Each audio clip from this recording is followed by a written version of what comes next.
ತಪ್ಪು ಮಾಡಿದವ್ರನ್ನ ಆ ದೇವರು ಕ್ಷಮಿಸಿ ಬಿಟ್ಬಿಡ್ತಾನೋ ಏನೋ, ಆದ್ರೆ ತಪ್ಪು ಮಾಡದೇ ಇರೋರಿಗೆ ಶಿಕ್ಷಿಸೋದಿಲ್ಲ. ಅದಕ್ಕೆ ದೇವಾಂಶ ಶಿಕ್ಷೆಯಿಂದ ತಪ್ಪಿಸ್ಕೋತಾನೆ ಅನ್ನೋ ನಂಬಿಕೆ ನನಗಿದೆ. ಆದ್ರೂ ವೈದೇಹಿ ನಮ್ಮ ಕುಟುಂಬನ ಎಷ್ಟೋ ತೊಂದರೆಗಳಿಂದ ತಪ್ಪಿಸಿದಾಳೆ. ಗಂಡನ್ನ ಕಾಪಾಡ್ಕೊಳ್ಳದೆ ಬಿಟ್ಬಿಡ್ತಾಳ? ನಾವೆಲ್ಲರೂ ಭಯ ಪಡ್ತಾ ಇದ್ರು, ಅವಳು ಮಾತ್ರ ಎಷ್ಟು ನಂಬಿಕೆಯಿಂದ ಧೈರ್ಯದಿಂದ ಇದ್ದಾಳೆ ಗೊತ್ತಾ? ಖಂಡಿತ ಕಾಪಾಡ್ಕೋತಾಳೆ. ಕಾಪಾಡೋದ್ರಲ್ಲಿ ಏನ್ ತಪ್ಪಿಲ್ಲ ಲಕ್ಕಿ. ಆದ್ರೆ ಸಮಯ ಮೀರ್ ಹೋಗುತ್ತೆ. ಈ ಜನ ಸತ್ಯ ತಿಳ್ಕೊಳ್ಳದೆ ಹೋಗ್ಬಿಟ್ರೆ ಏನಾಗುತ್ತೋ ಅಂತ ನನಗೆ ಭಯ. ಅವರಿಬ್ಬರ ಗಂಡ ಹೆಂಡತಿ ಬಂಧಕ್ಕೆ ಎಷ್ಟೋ ತೊಂದರೆಗಳು ಬಂದಾಗ್ಲೂ ವೈದೇಹಿಯ ಬಂಧವನ್ನ ಇನ್ನಷ್ಟು ಗಟ್ಟಿಗೊಳಿಸ್ಕೊಂಡೇ ಬಂದಿದ್ದಾಳೆ. ಈಗ್ಲೂ ಅದನ್ನೇ ಮಾಡ್ತಾಳೆ ಅಜ್ಜಿ. ದೇವಾಂಶ್ ಖಂಡಿತ ಈ ಸಮಸ್ಯೆಯಿಂದ ಹೊರಗಡೆ ಬರ್ತಾನೆ ಅಜ್ಜಿ.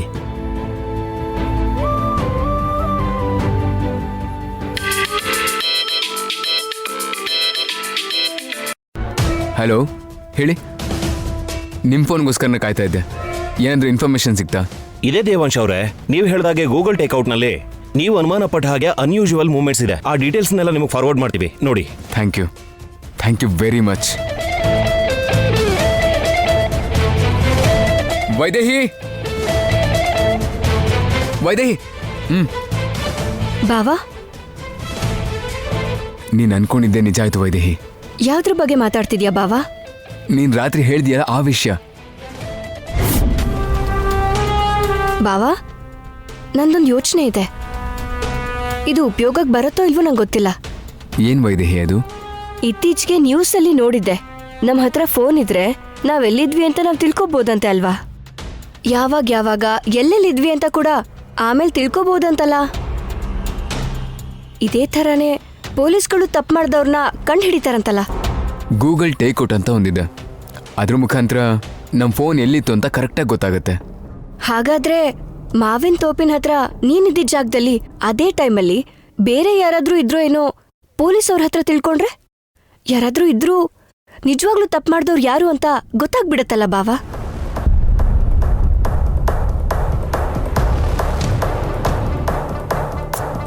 ಹಾಗೆ ಮಾಡೋಕ್ಕಾಗಲ್ಲ ವೈದೇಹಿ. ನಾವೊಂದು ನಂಬರ್ ಕೊಟ್ರೆ ಆ ನಂಬರ್ ಯಾವಾಗ ಎಲ್ಲಿತ್ತು ಅಂತ ಮಾತ್ರ ತಿಳ್ಕೋಬಹುದು. ಅಂದ್ರೆ ನಾವಿರೋ ಜಾಗದಲ್ಲಿ ಬೇರೆ ಯಾರಾದ್ರೂ ಇರೋದನ್ನ ತಿಳ್ಕೊಳ್ಳೋದು ಕಷ್ಟನಾ ಬಾವಾ?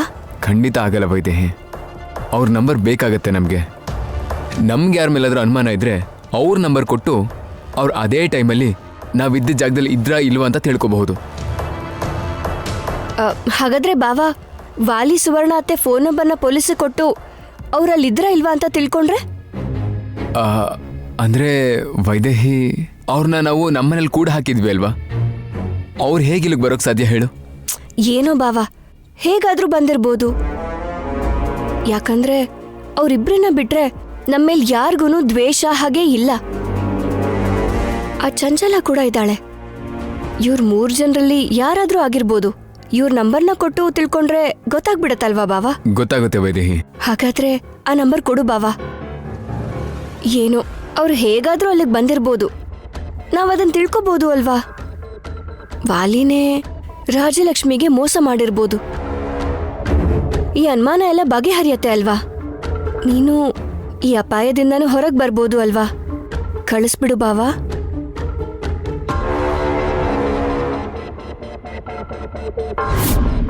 ನಾವು ಕಳಿಸಿದ ನಂಬರಲ್ಲಿ ಒಂದು ನಂಬರ್ ಅದೇ ಟೈಮಲ್ಲಿ ನಾನಿದ್ದ ಜಾಗದಲ್ಲೇ ಇತ್ತಂತೆ.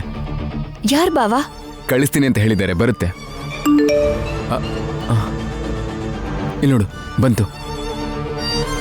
ಯಾರ್ ಬಾವಾ? ವಾಲಿನ್ಯ ವೈದೇಹಿ, ನೋಡು.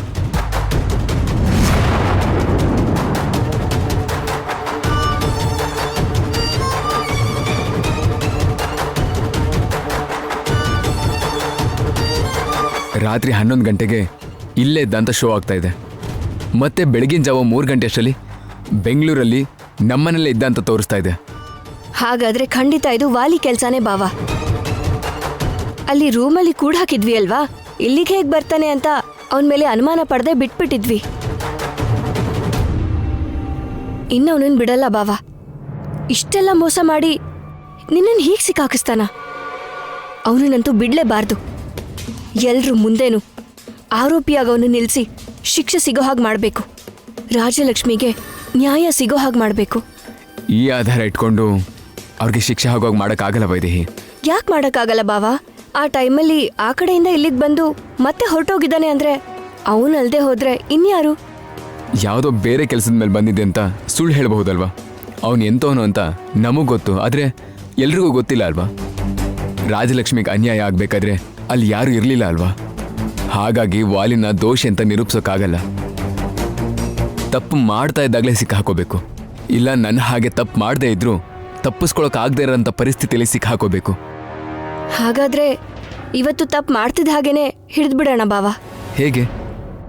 ನಮ್ಮ ಪುಟಾಣಿ ಹೇಳಿದೆ ಅಲ್ವಾ ಬಾವ, ರಾಜ್ಯಲಕ್ಷ್ಮಿಗೆ ಏನು ತೊಂದರೆ ಮಾಡ್ತಾ ಇದ್ದಾರೆ ಅಂತ. ಅಂದ್ರೆ ಮತ್ತೆ ಏನೋ ಕುತಂತ್ರ ಮಾಡ್ತಾರೆ, ಅವಾಗ ಹಿಡ್ದ ಕಣ ಬಾವ. ವೈದೇಹಿ, ಲಕ್ಕಿ ಬಾವ. ಏನು ಹೇಳ್ತಾ ಇದೀಯ ನೀನು? ಇದನ್ನೆಲ್ಲ ಮಾಡಿದ್ದು ಆ ವಾಲಿನ? ಹೌದಣ್ಣ, ರಾತ್ರಿ ಹೇಗೋ ತಪ್ಪಿಸ್ಕೊಂಡು ಬಂದು ರಾಜಲಕ್ಷ್ಮಿ ಜೀವನನ ಹಾಳು ಮಾಡಿ ಆ ಆರೋಪನ ನನ್ನ ಮೇಲೆ ಬರೋ ಹಾಗೆ ಮಾಡಿ ವಾಪಸ್ ಹೋಗಿದ್ದಾನೆ. ಎಂತ ಕೆಲಸ ಮಾಡಿದಾನೆ! ಅವನನ್ನ ಇವಾಗಲೇ ತುಂಡು ತುಂಡಾಗಿ ಕತ್ತರಿಸಿ ನಾಯಿ ನರಿಗಳಿಗೆ ಹಾಕ್ಬಿಡ್ತೀನಿ. ಅಣ್ಣ ಬೇಡ ಅಣ್ಣ, ಈಗ ನಾವು ಅವನಿಗೇನೇ ಮಾಡಿದ್ರು ನಮ್ಮನ್ನು ನಾವು ಕಾಪಾಡ್ಕೊಳ್ಳೋಕ್ಕೋಸ್ಕರ ಅವನ್ನ ಸಿಕ್ಕಾಕ್ಸ್ತಾ ಇದ್ದೀವಿ ಅನ್ಕೋತಾರೆ. ಅವನು ಏನಾದರೂ ಅನ್ಕೊಳ್ಳಿ, ಇಷ್ಟೊಂದು ಕೆಟ್ಟ ಕೆಲಸ ಮಾಡಿರೋನು ಖಂಡಿತ ಬದುಕಬಾರ್ದು. ಅದಕ್ಕೆ ನೀನು ಏನೋ ಮಾಡಬೇಕಾದ ಅವಶ್ಯಕತೆ ಇಲ್ಲ ಅಣ್ಣ. ತಪ್ಪು ಮಾಡಿರೋದು ಅವನೇ ಅಂತ ಗೊತ್ತಾಯ್ತಲ್ವಾ? ಅದನ್ನು ಪ್ರೂವ್ ಮಾಡಿದ್ರೆ ಸಾಕು. ಊರಿನ ಜನಗಳೇ ಅವನನ್ನ ವಿಚಾರಿಸ್ಕೋತಾರೆ.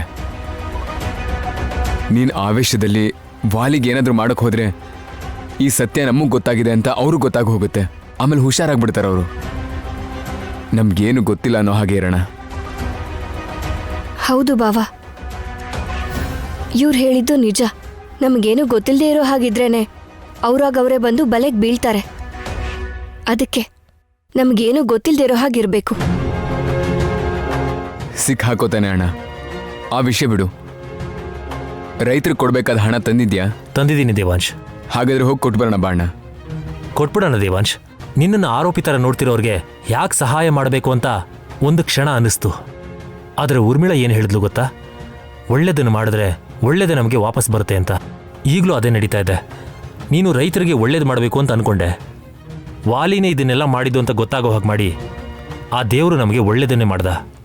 ದುಡ್ಡನ್ನು ಕೊಟ್ಟು ಬಂದು ಆಮೇಲೆ ವಾಲಿನ ನೋಡ್ಕೋತೀನಿ. ಈ ದುಡ್ಡಿನ ವಿಷಯನ ನೀವು ನೋಡ್ಕೊಳ್ಳಿ ಬಾವ, ನಾನು ವಾಲಿ ವಿಷಯ ನೋಡ್ಕೋತೀನಿ.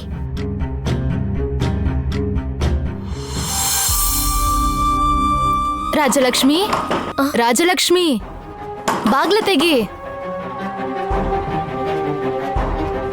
ರಾಜಲಕ್ಷ್ಮಿ. ಏನಕ್ಕ? ಏನಿಲ್ಲ ರಾಜಲಕ್ಷ್ಮಿ, ಇದನ್ ತಗೋ. ನನಗೆ ಯಾಕಕ್ಕ? ತಗೋ ರಾಜಲಕ್ಷ್ಮಿ, ನಿನ್ಗೋಸ್ಕರನೇ ಕಳ್ಸಿದ್ದಾರೆ. ನನ್ಗೋಸ್ಕರ ಕಳ್ಸಿದ್ರ? ಯಾರಕ್ಕ? ದೇವಾಂಶ್ ಅವರು. ದೇವಾ ಸರ? ಹೌದು ರಾಜಲಕ್ಷ್ಮಿ, ಅವರೇ ಇದು ನಿನಗೆ ಕೊಡು ಅಂತಂದ್ರು. ಆಮೇಲೆ ನಿಂಗೆ ಫೋನ್ ಮಾಡಿ ಮಾತಾಡ್ತಾರಂತೆ. ತಗೋ.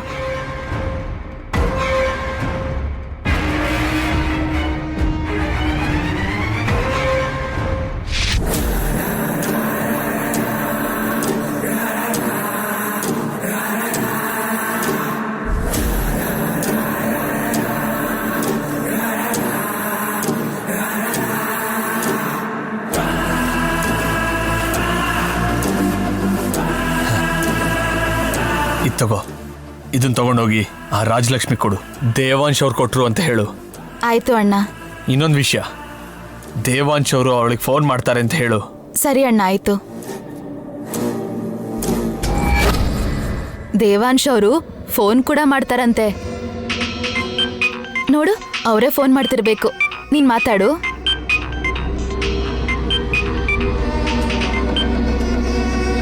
ಹಲೋ.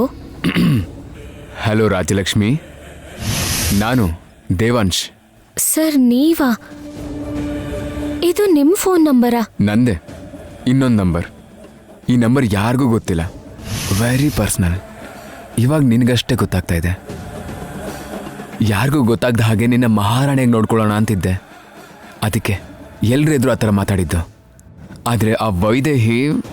ಸರ್ ಏನ್ ಮಾತಾಡ್ತಿದ್ದೀರಾ? ವೈದೇಹಿ ನಿನ್ನ ಬಗ್ಗೆ ಹೇಳಿದ ಮೇಲೆ ಗೊತ್ತಾಗಿದ್ದು ನೀನು ನನಗೋಸ್ಕರ ಪ್ರಾಣ ಕೊಡೋಕ್ಕೂ ರೆಡಿ ಇದೆಯಾ ಅಂತ. ನಾನಂದ್ರೆ ಅಷ್ಟೊಂದಿಷ್ಟನಾ? ಗೌರವ ಸರ್ ಅದು. ಅದೇ ಗೌರವ ಪ್ರೀತಿ ಎರಡೂ ಒಂದೇ. ಈ ವಿಚಾರ ನಾನು ತಿಳ್ಕೊಳ್ದೆ ಎಲ್ರೂ ಮುಂದೆನೂ ನಿನಗೆ ತಾಳಿ ಕಟ್ಟಲ್ಲ ಅಂದ್ಬಿಟ್ಟೆ. ಇದರಿಂದ ಹೇಗಾದರೂ ತಪ್ಪಿಸ್ಕೋಬಹುದು ಅಂತ ಅನ್ಕೊಂಡಿದ್ದೆ ನಾನು. ಆದರೆ ನಿನ್ನ ವೈದೇಹಿ ಹತ್ರ ಮಾತಾಡಿದ ಮೇಲೆ ನೀನು ಏನು ಅಂತ ಅರ್ಥ ಆಯ್ತು ನನಗೆ. ಈಗ ಹೇಳ್ತಾ ಇದ್ದೀನಿ, ನಾನು ಖಂಡಿತವಾಗ್ಲೂ ನಿನ್ನ ಮದುವೆ ಮಾಡ್ಕೋತೀನಿ.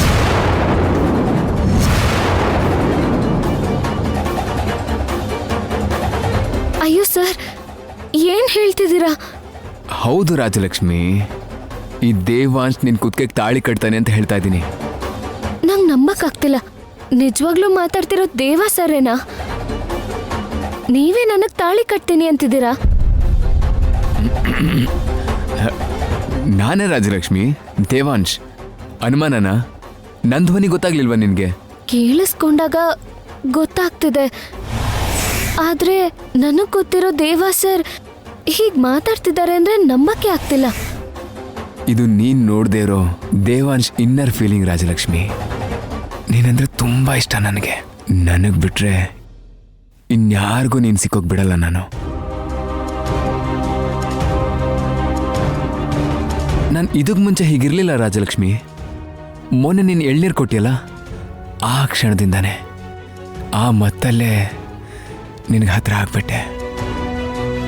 ನಮ್ಮನ್ನ ಒಂದು ಮಾಡಿದ್ದು ನೀನು ಕೊಟ್ಟ ಆ ಎಳ್ನೀರೇ. ಆದರೂ ಎಲ್ಲರೂ ಮುಂದೆ ತಪ್ಪು ಒಪ್ಕೊಳಕ್ಕಾಗದೆ ನಾನು ತಪ್ಪು ಮಾಡಿಲ್ಲ ಅಂತ ಸುಳ್ಳು ಹೇಳಿಬಿಟ್ಟೆ. ಹಾಗೆ ಮಾತಾಡಿದ್ದಕ್ಕೆ ನನ್ನ ಮೇಲೆ ಕೋಪನೋ ದ್ವೇಷನೋ ಬಂದಿರಬಹುದು ಅಂತ ಅನ್ಕೊಂಡಿದ್ದೆ. ಆದರೆ ಅದೇ ಗೌರವ, ಅದೇ ಪ್ರೀತಿ, ಇದು ಗೊತ್ತಾದ ಮೇಲೂ ನಮ್ಮ ಜೀವಗಳನ್ನ ಒಂದು ಮಾಡಿದಂಥ ಎಳ್ನೀರನ್ನ ನಿನಗೆ ನಾನು ಕಳಿಸ್ಕೊಟ್ಟಿದ್ದೀನಿ. ನನ್ನ ಮೇಲೆ ನಿನಗೆ ನಿಜವಾಗ್ಲೂ ಕೋಪ ಇಲ್ಲ ಅಂದರೆ, ನೀನು ನನಗೆ ತೋರಿಸ್ತಾ ಇರೋ ಗೌರವ ನಿಜ ಆಗಿದ್ರೆ ನಾನು ಕಳಿಸಿರೋಂಥ ಎಳ್ನೀರನ್ನ ಕುಡಿ. ನಿಮ್ ಮೇಲೆ ಕೆಟ್ಟ ಹೆಸರು ಬರುತ್ತೆ ಅಂತ ಪ್ರಾಣನೇ ಬಿಟ್ಬಿಡೋಣ ಅನ್ಕೊಂಡೆ. ಈ ಎಳ್ನೀರ್ ಕುಡಿಯಲ್ವಾ? ಆದ್ರೆ ಗಿದ್ರೆ ಏನೂ ಇಲ್ಲ. ಮೊದಲು ಆ ಎಳ್ನೀರನ್ನ ಕುಡಿ. ಸರಿ ಆಯ್ತು ಸರ್, ಕುಡಿತೀನಿ.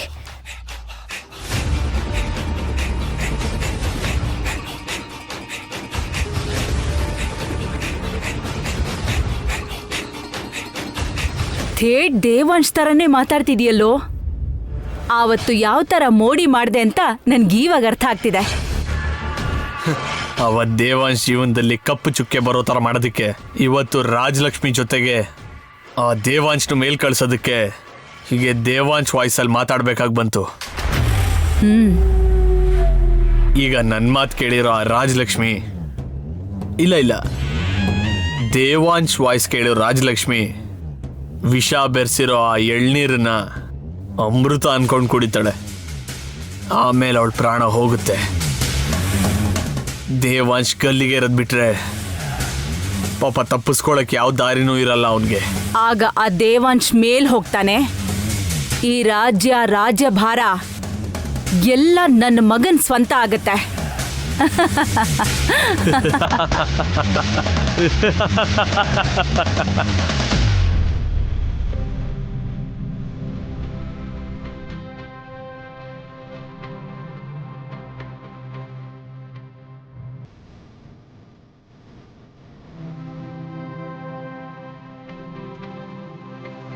ಏನಪ್ಪ, ದುಡ್ಡಿಂದ ನಮ್ಮನ್ನ ಕೊಂಡ್ಕೋಬೇಕು ಅನ್ಕೊಂಡಿದ್ಯಾ?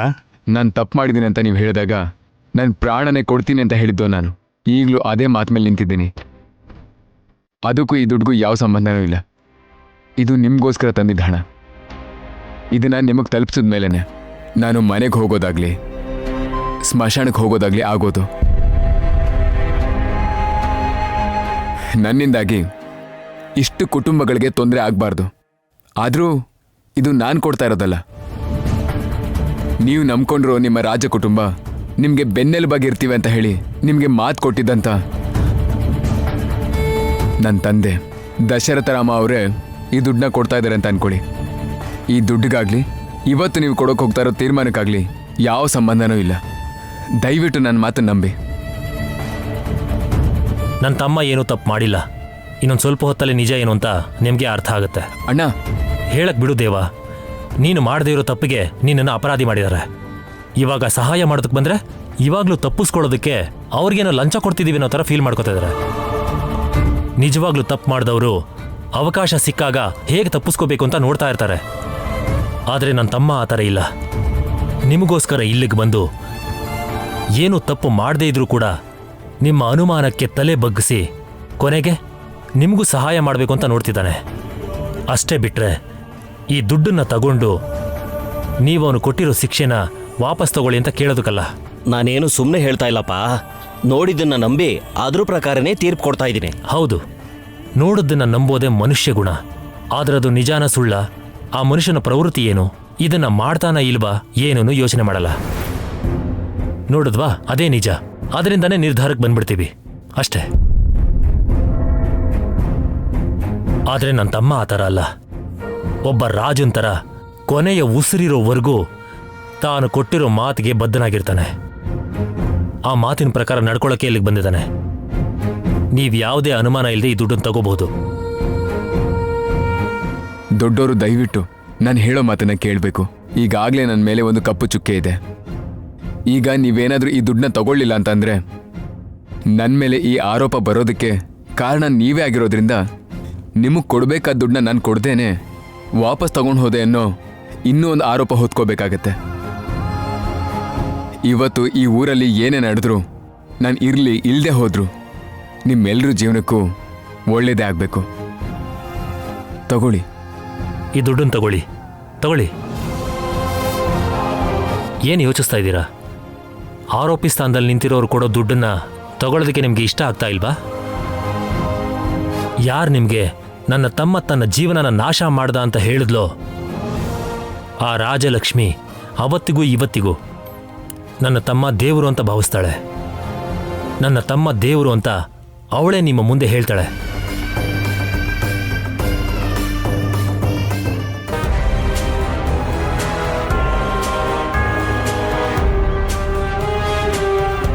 ಅಮ್ಮ ರಾಜಲಕ್ಷ್ಮಿ, ಬೆಳಬೆಳಗ್ಗೆ ಎಳ್ನೀರು ಯಾಕಮ್ಮ ಕುಡಿತಿದ್ಯಾ?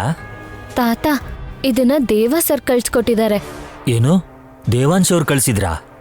ಹೌದು ತಾತ, ನನ್ ಕುತ್ತಿಗೆಗೆ ತಾಳಿ ಕಟ್ತೀನಿ ಅಂದ್ರು. ಏನ್ ಮಾತಾಡ್ತಿದ್ಯಮ್ಮ?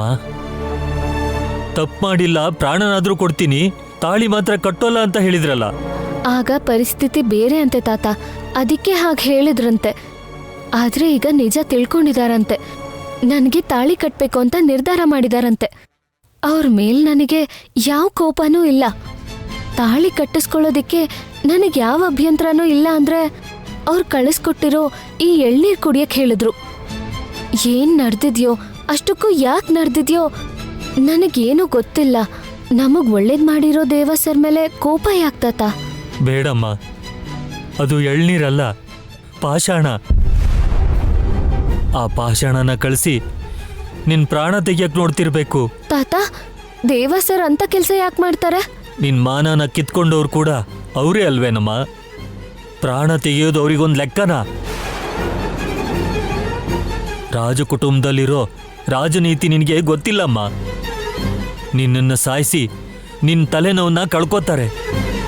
ರಾಜಲಕ್ಷ್ಮಿ ಇಲ್ಲ, ಇದ್ದಿದ್ರೆ ತಾಳಿ ಕಟ್ತಿದ್ದೆ ಅಂತ ಅವರು ತಪ್ಸ್ಕೋತಾರಮ್ಮ. ಇಲ್ಲ ತಾತ, ದೇವ ಸರ್ ನನ್ನ ಹತ್ರ ಮಾತಾಡಿದ್ರು. ಅವ್ರ ಮಾತಲ್ಲಿ ನನಗೆ ಯಾವ ಮೋಸನೂ ಕಾಣಿಸ್ಲಿಲ್ಲ. ಈಗಾಗ್ಲೇ ಮೋಸ ಹೋಗಿ ಅವ್ರು ನಿನಗ್ ಮೋಸ ಮಾಡಲ್ಲ ಅಂತಿದ್ಯಲ್ಲಮ್ಮ. ನೋಡ್ರಪ್ಪ, ನೋಡಿ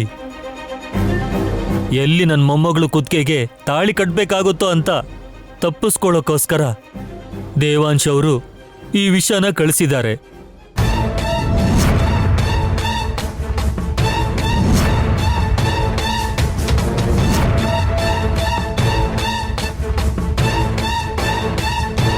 ಬಂದ್ರಮ್ಮ, ಬನ್ನಿ. ನನ್ನ ಮೊಮ್ಮಗಳು ಬದುಕಿದಾಳೋ ಇಲ್ಲೋ ಅಂತ ನೋಡ್ಕೊಂಡು ಹೋಗಕ್ ಬಂದ್ರಾ? ರಾಜಣ್ಣ, ಏನ್ ಮಾತಾಡ್ತಾ ಇದ್ದೀರಾ? ಹೌದಮ್ಮ, ನನ್ನ ಮೊಮ್ಮಗಳು ಪ್ರಾಣ ತೆಗೆದು ನಿನ್ ಗಂಡ ತಪ್ಪಿಸ್ಕೊಳಕ್ ನೋಡ್ತಾ ಇದ್ದಾರೆ. ರಾಜಣ್ಣ, ಏನಾಯ್ತು? ಯಾಕಿಷ್ಟು ನಿಷ್ಠುರವಾಗಿ ಮಾತಾಡ್ತಿದ್ಯಾ? ಮಾಡೋದೆಲ್ಲ ಮಾಡಿ ಏನು ಗೊತ್ತಿಲ್ಲದೆ ಇರೋ ತರ ಮಾತಾಡ್ಬೇಡಮ್ಮ. ನಾನ್ ಬರೋದು ಒಂದೇ ಒಂದು ಕ್ಷಣ ತಡ ಆಗಿದ್ರು ನನ್ನ ಮೊಮ್ಮಗಳ ಪ್ರಾಣ ಹೊರಟೋಗಿರೋದು. ರಾಜಣ್ಣ, ಅಷ್ಟಕ್ಕೂ ಏನ್ ನಡೀತು? ನೀನ್ ಹೇಳ್ ರಾಜಲಕ್ಷ್ಮಿ. ದೇವ ಸರ್ ನನಗೆ ಫೋನ್ ಮಾಡಿದ್ರಮ್ಮ. ನನಗೆ ತಾಳಿ ಕಟ್ತೀನಿ ಅಂದ್ರು.